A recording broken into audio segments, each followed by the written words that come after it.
오늘부터 19대 마지막 정기국회가 시작됩니다. 사실상 국회가 일할 수 있는 100일입니다. 100일간의 정기국회에서 의회주의가 살아있다는 것을 보여줄 것입니다. 다뤄질 사안이 너무나 많습니다. 국민의 혈세를 쌈짓돈으로서는 특수활동비 문제가 아직 시작조차 진전이 안 되고 있습니다. 영수증 없는 권력, 묻지마 예산, 이번 국회에서 대강의 간락을 잡겠습니다. 국민에게 줄줄 새는 돈이 없도록 국민에게 안심시켜 드리겠습니다. 이산가족 상봉, 대기업의 지배구조 개선, 대기업과 중소기업의 상생 협력, 실질적으로 사는 방법입니다. 이것이 중점적으로 다뤄져야 합니다. 하루빨리 예결위 내 특수활동비 제도 개선 소위원회를 구성해서 정상적인 정기국회 활동에 돌입할 수 있기를 진심으로 기대합니다. 정기국회 순항을 위해 필요한 것은 국회와 국민에 대한 존중, 그리고 야당에 대한 파트너십입니다. 우리 당은 이번 정기국회를 사생 국회로 만들기 위한 사직생 각오로 임했습니다. 이번 정기국회에서 의회주의를 바로 세우고 우리 경제를 살릴 마지막 기회를 찾겠습니다. 정부의 과도한 법인세 공제 혜택은 과도한 재벌 보호 정책입니다. 누누이 말씀드립니다만 법인세 공제 감면세액이 지난해 4조 9천억이 넘었습니다. 2조 8천억, 3조 5천억에 2008년도 이후에 5년 만에 40% 이상 줄었습니다. 그런데 중소기업의 감면액은 오히려 줄어들었습니다. 이런 법인세 역진적 구조로 천문학적인 이익을 보는 재벌 기업의 법인세 실효세율은 웬만한 중소기업보다 훨씬 낮습니다. 현행 법인세 구조는 이익이 늘어날수록 세율이 높아지는 것이 아니라 온갖 공제 혜택으로 세율을 낮추고 재벌 기업의 특혜를 몰아줍니다. 이렇게 형성된 손쉽게 벌 수 있는 안락한 구조는 재벌 기업을 온실 속의 화초로 전락시켰습니다. 우리나라의 기형적인 조세제도와 각종 혜택은 재벌에게 기업가 정신, 혁신과 도전 정신을 앗아갔습니다. 그래서 재벌들이 글로벌 시장에 도전하기보다 동네 상권에 진출해서 중소기업과 자영업자들의 몫을 빼앗는 쉬운 길을 가게 만들어 버렸습니다. 그 결과 기업발 한국경제 위기론이 고개를 쳐들고 있습니다. 말씀드린 것처럼 이미 미국의 허락에 의해서, 미국의 담합에 의해서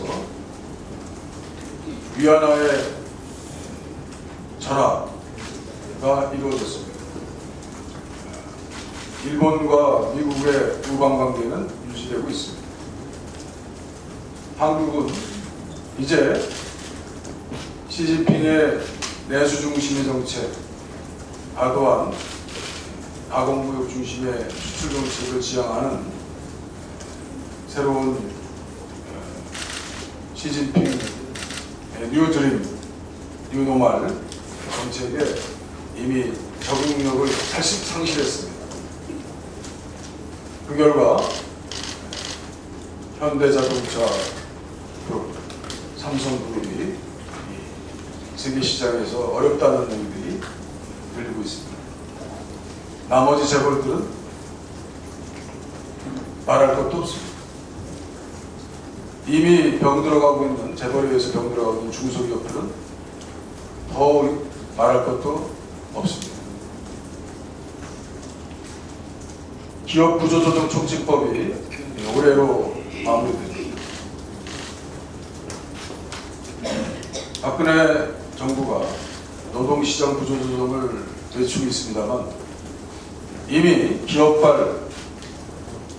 위기로는 노동시장에 있어서의 어쩔 수 없는 구조조정이 맞닥뜨려 있습니다. 우리 새정치민주연합은 이것을 미리 예견하고 노동시장에 있어서의 노동자들의 닥칠 벽진성, 불합리성을 더 단단한 사회적 시장, 사회 안전망 정책으로 단단하게 미리 준비할 것을 예고하고 준비하겠습니다.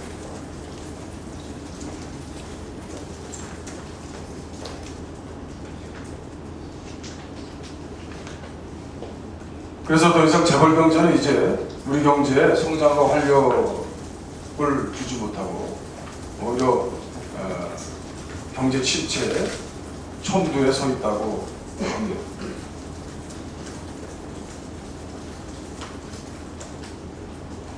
이번에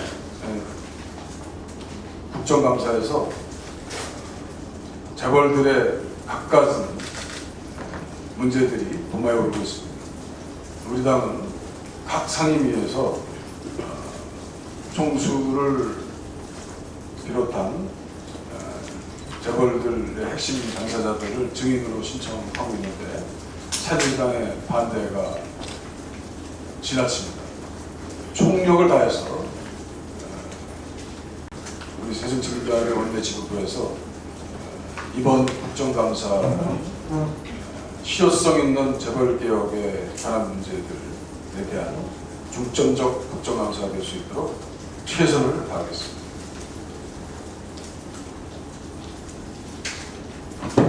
네, 이상입니다. 네, 감사합니다. 다음은 최대천 정책위 의장님 말씀이 있겠습니다. 예, 최대천.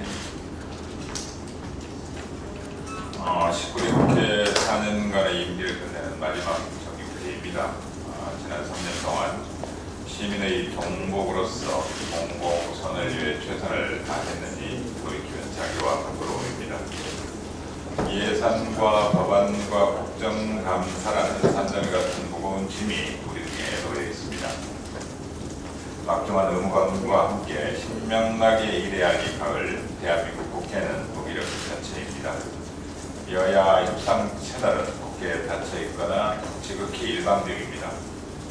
집권당으로서 정치적 책임을 감당해야 할 새누리당의 부재는 입법부의 부재로 이어지고 정치의 실종, 민생의 실종으로 악순환되고 있습니다.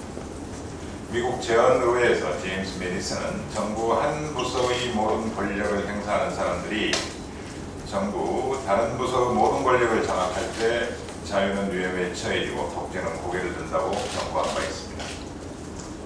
입법부니 행정 권력에 종속될 때 이런 방식의 왜곡된 헌정 질서를 아무런 반성이나 성찰 없이 대통령과 행정부가 향유할 때 권력의 견제와 균형은 어디가 되었고 시민의 존엄성은 위험에 처합니다.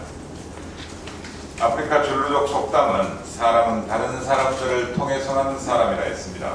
권력 질서 내외에서 노예주의 안팎에서 바람직한 관계망과 공론의 장을 만들어 절차적 정의를 확보하는 것이야말로 시민들이 꿈꾸는 공화국 질서입니다. 어제 김무성 대표께서 경제 활성화법에 대한 여야 공개 토론을 제안했습니다. 저희들은 그래요, 당장 시작합시다라고 했습니다. 다만 저희들은 덧붙이지 않을 수 없습니다. 안타깝지만 공화국 의회의 현실은 이 토론의 청와대를 호출하지 않을 수 없습니다. 솔직하게 말합니다. 여야 청 토론회가 돼야 합니다.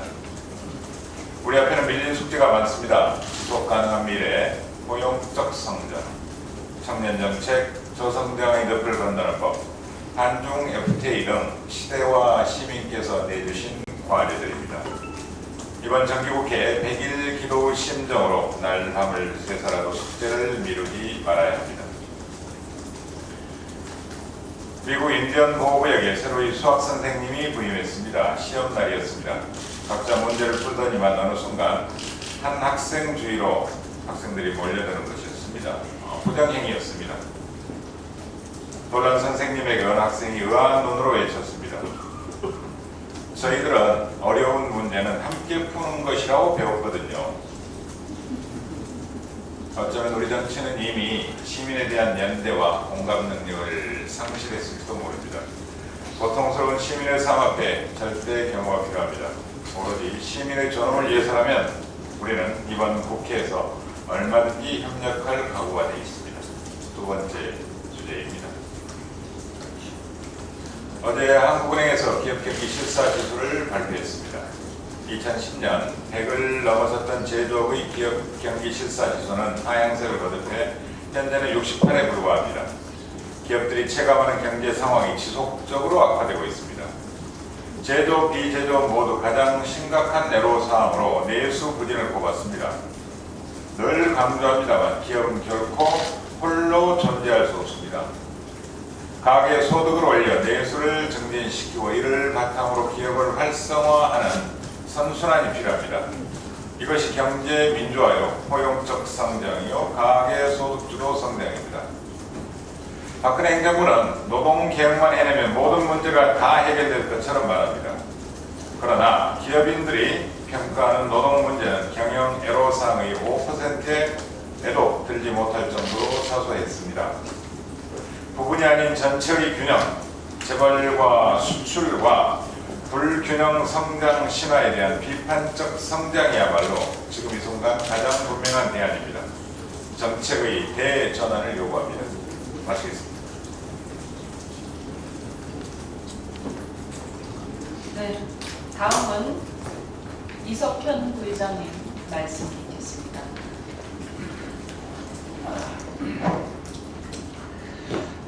막중한 정기국회를 앞두고 여야 관계가 마주보고 달리는 기차처럼 교착되어 있어서 우리 국민들이 걱정을 많이 하고 있습니다. 정부와 여당은 특수활동비 문제에 대하여 성의 있는 태도를 보여서 전국을 풀어주시기를 촉구합니다. 야당의 명분 있는 주장에 대해서 여당이 불을 막고 개선을 위한 아무런 노력도 하지 않고 계획도 제시하지 않는 것은 대화 정치에 전혀 도움이 되지 않고 있습니다. 다시 한번 성의 있는 태도를 촉구합니다. 박근혜 대통령의 중국 방문이 좋은 성과를 거두기를 기대합니다. 중요한 것은 역시 북한 핵 문제입니다. 박 대통령은 6자 회담 주최국인 중국이 회담 재개에 앞장서도록 촉구하기를 바랍니다. 또 최대 규모의 경제 사절단이 동행한다고 하는데 지금 동북아 경제가 불안정한 상황에서 한국과 중국 경제 협력이 대단히 중요한 의미가 있습니다. 이번 중국 방문이 안보와 경협을 강화하는 일석이조의 성과를 가져오기를 기대합니다. 이산가족 상봉은 판문점에서 성서화되어야 합니다. 몇 년에 한 번씩 남북이 케이크처럼 베풀어주는 감질나는 상봉으로는 어느 세월에 모두 만날 수가 있겠습니까? 분단의 희생양인 이산 가족들이 원하면 언제든 혈유 정을 나눌 수 있도록 365일 판문점에 면회소를 열고 숙박시설을 이용할 수 있도록 남북 당국이 합의할 것을 촉구합니다. 북한 김양건 당비서가 대북전단 살포를 중단해 줄 것을 요구했습니다. 대북전단 문제가 잘 돼간 합에 재뿌리는 격이 되지 않을까 걱정됩니다. 대북전단은 어떤 방식으로든 남북관계 보관에 방해가 되지 않도록 해야 합니다. 우리 정부는 민간단체라서 강제로 막을 수 없다는 형식적인 답변은 그만하고 관련 단체를 설득하고 납득시켜서 그만두게 해야 합니다. 연천 등 접경지역 주민들이 북한이 어떻게 나올지 모르니 대북전단을 막아달라고 하는 것은 너무도 당연한 요구입니다. 정부는 강 건너 불구경하듯 하지 말고 이번 기회에 대북전단 문제를 해결하기를 촉구합니다. 이상입니다. 예, 다음은 안민석 예결위 간사님께서 말씀하시겠습니다. 네, 특수활동비 소위 구성 논란으로 결산 처리가 되지 못하고 있음에 유감을 표하고 지난 주말부터 여당 측과 협상을 한 당사자로서 참으로 할 말이 많습니다. 제가 말씀드리기 전에 두 가지 간단한 퀴즈를 드려보겠습니다. 첫 번째 퀴즈입니다. 국정원이 쓰는 예산 중에 불투명한 것이 많다. 베일에 쌓여있는 국정원 예산에 대한 국회의 견제가 강화되어야 된다. 이 발언의 주인공이 누구이겠습니까? 2005년 한나라당 대표였던 박근혜 대통령이었습니다. 두 번째 퀴즈 드리겠습니다. 특수활동비를 100% 투명하게 노출할 수는 없지만 국회 예결위 안에 소위를 만들어 특수활동비 논의할 필요가 있다. 누구의 말씀이겠습니까? 오늘 아침에 정의학 국회의장님께서 라디오 출연하셔서 하셨던 말씀입니다. 특수활동비는 지난 수년간 논란이 되어 왔고 이번에 제도 개선이 안 될 경우 앞으로도 해마다 예산 심의 때마다 논란이 될 것입니다. 마침 지난해 봄 여야 지도부가 제도 개선에 대한 의지를 불태웠지만 메르스 사태로 흐지부지 되는 듯 하였습니다. 그러나 예결위 결산 소위원장으로서 제도 개선을 위한 소위를 맺어짓고 결산 처리를 이번에 하려고 합니다. 다행히 오늘 아침에 국회의장님께서 소위 구성에 대한 동의 입장을 표명하셨기 때문에 여당만 동의하면 소위 구성은 가능하게 되었습니다. 특수활동비는 8,800원으로 알려졌지만 본 의원이 조사한 바에 의하면 1조 원이 넘는 듯 합니다. 확인이 필요합니다. 즉 국회와 국민들이 모르는 어딘가에 또 다른 특수활동비 수천억 원이 숨겨져 있을 가능성이 있다고 봅니다. 도대체 결산소위원장조차 특수활동비 규모를 모르고 결산 처리를 할 수 없는 건 아니겠습니까? 국민들의 세금인 특수활동비 규모가 얼마인지 누가 어떻게 왜 쓰는지도 모른 채 결산 처리가 되어온 악순환의 고리를 언제까지 지속할 것입니까? 설사 국가 안보를 위해 사용된 예산이라 할지라도 비공개로 보고받고 기밀을 준수하자고 요구하는 것을 북한의 요구로 매도하는 것이 제정신입니까? 특수활동비를 투명화하자고 주장하는 국회와 국민들이 종북 세력입니까?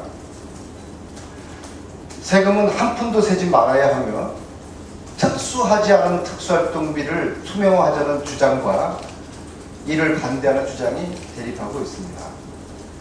지난 주말부터 어제까지 여당 측을 수차례 만나 합의를 시도하였으나 불발되었습니다.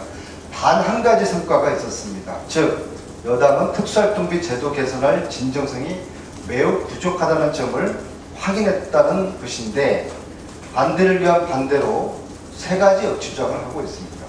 첫째, 특수활동비 집행내용 보고가 위법이라는 여당의 주장입니다. 소위에서 비공개로 특수활동비 집행내용을 보고받고 확인하는 것은 위법이 아닌데도 법 개정이 되어야 보고받을 수 있다고 억지주장을 하고 있습니다. 2년 전에 국세청 특수활동비를 기재위 예결 소위에서 보고받은 적이 있습니다. 이것이 위법입니까?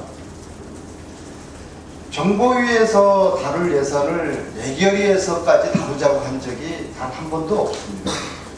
정보 예산은 정보위원회에서 다루면 될 것이고 비정보 예산을 예결위에서 집행 내역을 다뤄보자고 하는 것입니다. 두 번째로 특수활동비 투명화 요구를 정치적인 공세라고 여당은 주장하고 있습니다. 한명숙 전 의원 유죄 등 서초동발 야당 탄핵에 대한 정치적 공세라고 주장하지만 지난 5월에 여야 지도부가 이미 국민에게 제도 개선을 약속했고 예결위 간사인 저 역시 제가 선임이 6월 18일 날 되었습니다. 이때 제가 바로 그렇게 말씀을 드렸습니다. 국민의 세금이 한 푼이라도 새는 일이 없도록 꼼꼼히 심의할 것이며 특히 특수활동비 제도 개선 소위를 관철시키겠다는 약속을 이미 2달 전에 한 바가 있습니다. 이것은 정치적 공세가 전혀 아닌데도 정치적으로 몰아가고 있습니다. 셋째, 여당은 특수활동비 공개, 정보비 공개를 선진국에서 하는 사례가 없다고 합니다. 제가 미국 국회를 통해서 알아봤습니다. 미국 CIA조차도 인건비부터 모든 것들을 처음부터 끝까지 공개를 하고 있습니다.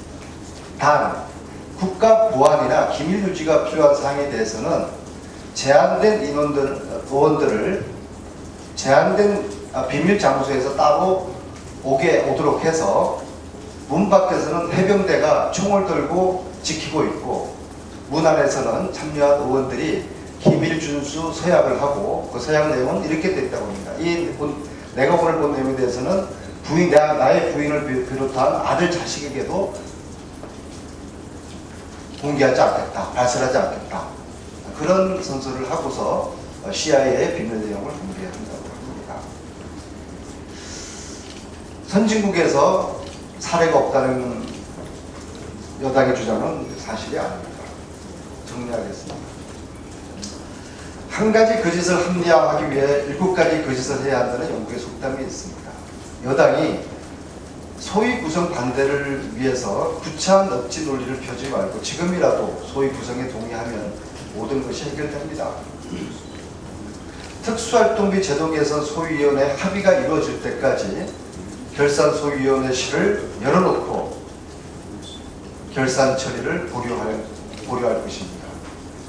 그러나 서두르지 않고 인내를 가지고 국민과 함께 기다리겠습니다. 추석 때까지라도 기다려보겠습니다. 그러나 내년 예산 심의가 시작되는 10월의 마지막 밤까지 기다리는 일이 없기를 바랍니다. 이상입니다. 네, 감사합니다. 다음은 이춘석 원내 수석부대표님 말씀이 있겠습니다. 어제 애결 산하 특수활동비 소유 선거 관련한 여야 2+2 협상은 결렬됐습니다.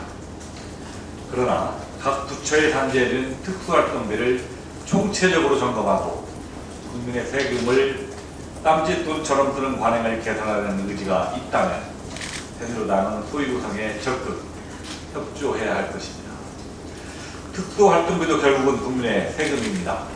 최소한의 검증을 위해 제도 개선을 하자는 것이 무엇이 문제인지 모르겠습니다. 여당이 자신의 돈으로 특수활동비를 주는 것도 아닌데 최대한 투명화해서 공개하자는 국민의 목소리에 이제는 응답할 때가 되었습니다. 그리고 어제 유통위에서 한중 FTA 비준 동의안이 단독 상정됐습니다. 청와대의 오다가 떨어진 지 보름 만입니다. 한중 FTA 체결로 인해 수혜를 보는 측과 타격을 입는 측이 명확한 상황에서 이런 주장은 절반의 국민을 유면하는 처사입니다. 특히 한중 FTA는 다른 FTA에는 다 들어가 있는 불법 어로 금지 조항조차 빠져 있어 당장 국내 어민들의 생계를 위협할 수 있습니다. 이에 우리 당은 몇 개월 전부터 한중 FTA 협상안에 대한 보완책을 논하기 위한 특위 설치를 요구한 바 있습니다. 그럼에도 불구하고 정부와 여당은 지금까지 아무런 대책도 내놓지 않고 있다가 야당에게 비준을 서둘러 달라고 하는 것은 국회를 또 한 번 거수기로 전락시키는 것입니다. FTA로 인해 대기업은 이익을 볼지 모르지만 대다수 서민들은 직접적으로 타격을 입습니다. 새정치연합은 한중 FTA로 인한 피해 산업 대책 등을 마련하기 위하여 한중 FTA 대책 특별위원회를 조속히 설치할 것을 다시 한번 새누리당에게 요구합니다. 여당은 한중 FTA가 대다수 국민들이 피해를 입는 불공정 협상이 되지 않도록 대책 마련해야 한다는 당연한 목소리에 더욱 신중하게 대응해 주시기를 부탁드립니다. 오늘 오후 2시에 정기국회 개의식이 열립니다. 청와대의 가이드라인에 따라서 벽을 친 새누리당과 국회를 정상화시키기 위한 노력을 2시까지 계속하겠다는 말씀을 드립니다. 이상입니다. 네, 감사합니다. 다음은 김성주 보호복지위원회 간사님께서 말씀하시겠습니다. 예, 원래 오늘로 예정됐던 공적 연금 강화 특위와 사회적 기구의 대정부 합동 업무 보고가 연기됐습니다. 여당 측에서 복지부 장관이 임명된 지 얼마 안 돼서 업무 파악이 안 됐다며 미뤄달라고 요청했기 때문입니다. 여당의 내분 사태로 2달을 까먹더니 이제는 정부가 준비가 안 되었다고 하니 기가 막힙니다. 우리나라 자살률이 8년째 OECD 최고고 이중 노인 자살 비중이 가장 높은데 정부는 뭘 미적거리고 새누리당은 언제까지 정부가 준비될 때까지 기다리란 말입니다. 선거에만 불문하는 청와대, 정정에 몰두하는 새누리당은 마치 경제가 어려운 것이 정부 정책 실패 때문이 아니라 땀 흘려 열심히 일하는 국민들 탓으로 몰아가고 있습니다. 임금 피크제를 앞세워 노조를 길들일 생각만 하지 말고 진짜 경제 활성화 해법, 일자리 창출 대책을 내놓기 바랍니다. OECD 최고의 노인 빈곤과 세계 최고의 자살, 저출산의 늪, 그 심각한 청년 실업이 보이지 않습니까? 정부가 내놓을 대책은 임금 삭감이 아니라 국민의 소득을 늘려주는 방안이고 해고를 쉽게 하는 정책이 아니라 실업자 구제 체계입니다. 연금특위 활동 시한이 10월 말이니 시간이 얼마 남지 않았습니다. 새누리당은 공무원 연금 개혁할 때 반의 반이라도 성의를 보이기 바랍니다.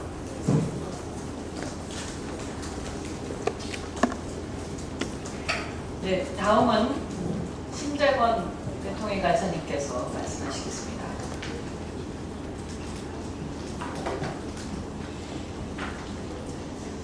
대통령의 간사로서 한종의 부디 단독 상대임함에 다시 한번 말씀드립니다. 어제 여당 단독으로 외통위를 열어 한종의 FTA 등의 비준 동의안을 상정한 데 대해 다시 한번 깊은 유감을 표합니다. 거듭 말씀드리지만 우리 당은 한종의 FTA 체결 자체에 반대하지 않습니다. 비준 동의안의 상정 자체를 준비하는 것도 물론입니다. 한종의 FTA에 무엇을 담고 부족한 점이 있다면 어떻게 보완할지에 대해 국회 특위를 구성해 관련 상임위가 함께 참여하여 논의하고 의견을 모으는 것이 훨씬 빠르고 효율적이라는 것이 우리 당의 의견입니다. 박근혜 정부가 외통위의 통상관계 업무를 산자위로 넘기면서 외통위는 FTA의 진행 과정이나 실질적 내용보다는 비준동의 절차만을 담당하도록 되었습니다. 그러나 한종 FTA는 특정 내용만 단순한 조약이 아니고 우리 경제 전반에 걸쳐 커다란 영향을 미치는 굉장히 포괄적인 조약입니다. 산업 분야, 농업 분야, 환경 분야 등 여러 분야를 아우르고 있습니다. 해당 부분에 전문 상임위가 아닌 외통위에서 단독으로 검토하고 처리하기보다는 산자위, 기재위, 농해수위, 환노위 등의 관련 상임위가 함께 참여하는 특위가 구성되어 심도 있는 논의가 이루어져야 할 까닭을 띠고 조속한 특위 구성을 촉구합니다. 한중 FTA 피해액을 포함해 그동안의 모든 FTA 농업 분야 피해액을 수정하며 26조 5,276억 원에 달한다고 합니다. 그러나 이를 보전해주는 FTA 피해 보전 직분제에 따른 보상 금액은 지금까지 고작 578억 원에 불과했습니다. FTA 피해 보전 직분제의 개선이 시급함도 지적합니다. 지난 한호주 한캐나다 FTA 비준 시 여야정 협의체에서 검토하기로 협의했던 무역 이득 공유제 도입 문제에 대해서도 국회 경제 차원의 본격적인 논의가 이루어질 것을 촉구합니다. 이상입니다. 정부 여당은 한중 FTA 비준안을 제출하면서 피해 대책으로 합의안, 무역이득 공유제 법제와 피해 보전 직불제 보완 문제 등 여러 가지 방안을 검토하기로 약속했습니다. 그러나 산업부 장관은 무역이득 공유제에 대한 반대 입장을 분명히 했고, 농림식품부는 법제화가 아니라 자율기구를 통한 운영을 운운하고 있습니다. 이처럼 정부가 한중 FTA 피해 대책에 대한 농민과의 약속을 기만하고 있는 와중에 새누리당이 비준안까지 여야 간 합의를 무시하고 단독 상정한 것은 중국산 농산물 수입으로 인한 피해를 입고 있는 농민들의 가슴에 못지를 않는 처사입니다. 정부가 국회에 제출한 한중 FTA 영향평가 결과에 따르면 한중 교역으로 인한 농업 피해액은 10조 원으로 추산됩니다. 그러나 정부는 한중 FTA로 인한 직접적인 피해가 20년간 1,540억에 불과하다는 이유로 한중 FTA 재정 지원 규모를 20년간 고작 2,259억으로 정했습니다. 중국산 농산물 피해 대책을 마련하기 위한 예산은 턱없이 부족합니다. 그리고 어제 청와대 안정범 경제수석은 한중 FTA가 지연되면 우리나라의 무역 손실은 하루에 40억에 이른다고 으름장을 놓고 있습니다. 역으로 보면 한중 FTA로 인한 국가적 이익이 하루에 40억 원에 이른다면 이를 통해서 피해가 심각한 농업 분야의 무역이득 공유제를 하라는 것은 너무나 당연한 일이 아닙니까? 이처럼 한중 FTA에 대한 미흡한 대책과 협상의 내용상의 문제에 대해서 실효성 있는 대책도 없이 비준하는 단독 상정한 행위는 농민과 이 약속을 그리고 신뢰를 저버리는 행위이며 우리 당은 결코 용납하지 않을 것입니다. 한중 FTA 비준안은 여야 정부와 협의를 통해서 약속한 무역이득 공유제 등 피해 산업에 대한 성의 있는 대책, 보완책을 논의한 후에 상정하는 것이 맞습니다. 박근혜 대통령은 농업인의 생존권을 담보로 한 한중 FTA 비준안 통과를 방중을 겨냥한 선물 보따리로 생각해서는 안 될 것입니다. 정부와 여당은 이제라도 한중 FTA 보완 대책을 마련하기 위한 국회 한중 FTA 특일 구성에서 피해 보전 대책 등을 위한 노력에 나설 것을 촉구합니다. 이제 다음은 강동원 의원의 말씀 주겠습니다. 네, 마지막 발언이기 때문에 짧게 말씀드리겠습니다. 잘 아시다시피 해방 70년을 맞이한 올해 유별나게 친일 미화하는 이 발언들이 국민의 분노를 샀던 기억이 생생합니다. KBS 이인우 이사장의 친일파는 박근혜 대통령의 동생 박근영의 친일 발언들이 대표적입니다. 심지어 지난해에는 울산시에서 자랑스러운 울산인으로 후보에 올랐던 친일 악질 고등계 형사 노덕술 우리는 잊지 않고 있습니다. 박근혜 대통령이 내일 2박 3일 일정으로 중국을 방문해서 4일 상해 임시정부 재개관식에 참석하기로 결정했다는 소식입니다. 저는 대통령께서 상해 임시정부 재개관식에 참석해가지고 애국 선열들을 어떤 낯으로 볼지 참으로 궁금하기 짝이었습니다. 해방 70년을 맞이한 현재에도 독립운동을 했던 애국 선열들을 외면하고 있기 때문에 그렇습니다. 그 대표적인 사례가 항일 의병운동을 펼친 우리 선열들에 대한 정부의 무관심한 태도입니다.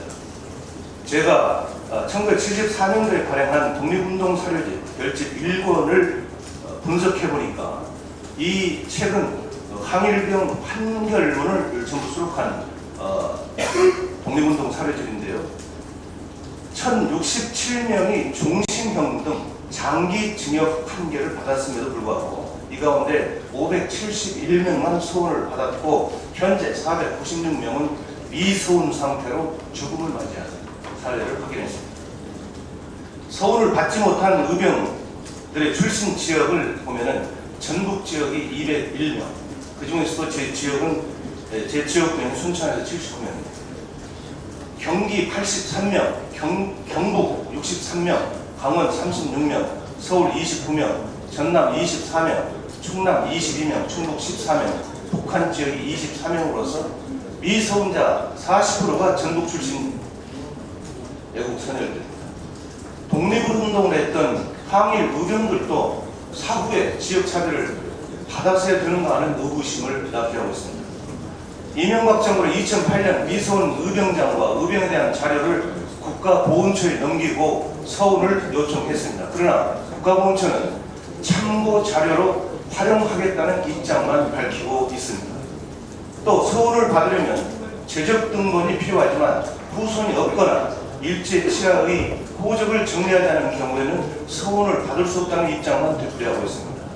이게 도대체 국가보훈처는 대통령 위에서 군림하는 것인지 묻지 않을 수 없습니다.